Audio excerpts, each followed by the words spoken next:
So, kamusta ka na, Sandro? Marami ng mga fans may nakakamiss sa'yo. May balak ka bang bumalik pa sa showbiz? Or parang, ano ka muna, pahinga ka muna for a while? Last year pa, yung plan ko na talaga bumalik. Pero wala pa namang opportunities na dumadating. So ngayon, bahala na. If what happens, happens ba? Pero may ano ba? May mga offer na ba? Wala po, wala. Wala. Or talagang parang choice mo na wag muna ngayon? Hindi, wala po talaga kasing offer at all. So, waiting game.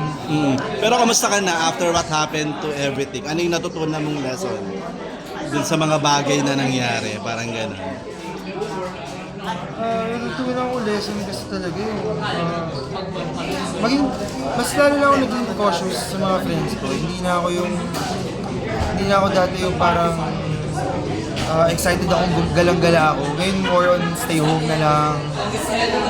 More on family ng kasama ko, girlfriend ko. Hindi ako yung galang-gala talaga. Kahit humingi ka ng mga pictures dyan, hindi nila ako nakikita nagpa-party and all. So more on family bonding lang abroad. Yun po. Mas na ano, no? Parang isang natutunan mo rin yung bonding mo with the family. Mas nagkaroon ka ng time to your family. Parang Yeah, gano'n. definitely. Yes. At naging parang napanood ko, naging focus ka sa business niyo ng papa mo Nag-focus ako sa business. Yun po yan, kami gumagawa ng mga marketing. Ako po nagpo-post sa social media namin sa Instagram, Facebook, TikTok. Pero kung sakali bang pababalikin ka sa showbiz, babalik ka pa din. Oo naman po. Na-miss mo? Ano yung pinaka-na-miss? Sobrang na-miss ko. Ano yung pinaka-na-miss mo sa showbiz? Particularly. Mga co-workers ko kasi ang magagaan kasama, yung mga best friend ko talaga kasi sa GMA, sila Josh Ford, sila Aidan Veneracion, yan yung mga unang mga kasama ko sa workshop pa lang. Kaya yan, mga tropa ko, tagal ko na rin sila nakikita kasi syempre wala yung work. At gumagawa na ng sariling pangalan yung mga kaibigan mo after pumaba. Sino ba yung mga kaibigan mo pasok sa PBB before? Yung last... Lahat naman po sila, naging friend ko sila AZ, sila Josh Ford. Sino pa ba yung mga nandun? Sila Charlie? Yeah, sila Charlie. Oo. Sila Charlie, oo. Ano Pero ba? ang pinaka-close ko talaga si Josh. Si Josh.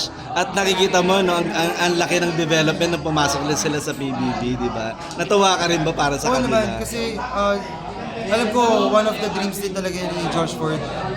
Kaya kasama ko pa mag-basketball. Kaya Josh Ford, I'm so proud of you, bro. Sana mag-meet tayo ulit soon.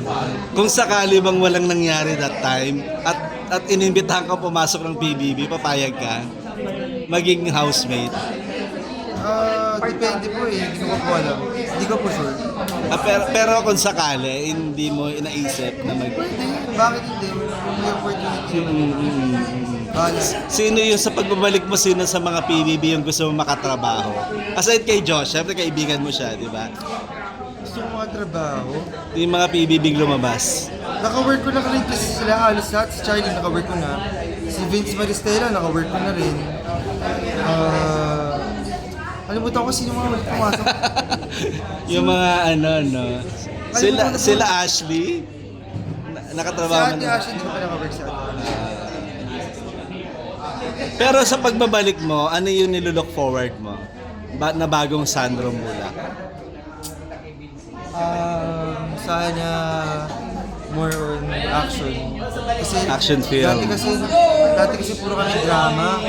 Puro drama lang. Ito na so much. So thank you!